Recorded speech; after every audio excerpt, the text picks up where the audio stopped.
الحقيقه بقى ان انت مش عايزه تعترفي ان اي حاجه حصلت لك في حياتك انت السبب فيها، مش اي حد تاني. على فكره انا كنت متوقع ان امك تيجي معاكي عشان المؤخر،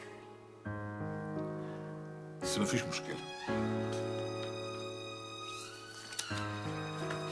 شيك اهو، نجهزه من اول يوم.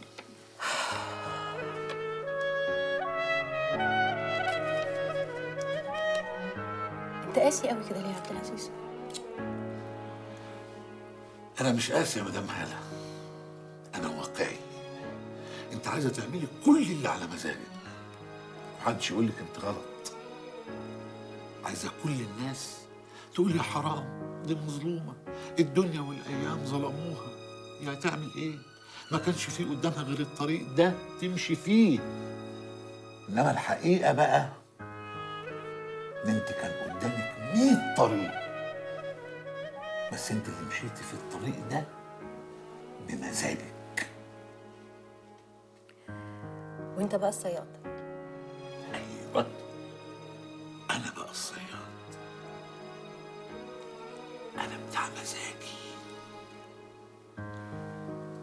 ما هو انا يا مدام هاله لو عايز اتجوز جوازه قدام الناس في العلن كنت هتجوز واحده من مستوايا، من بيئتي، تشرفني، شبهي. انما بقى الجوازات اللي بالك اللي انت عارفاها زي السيجار ده. بصي،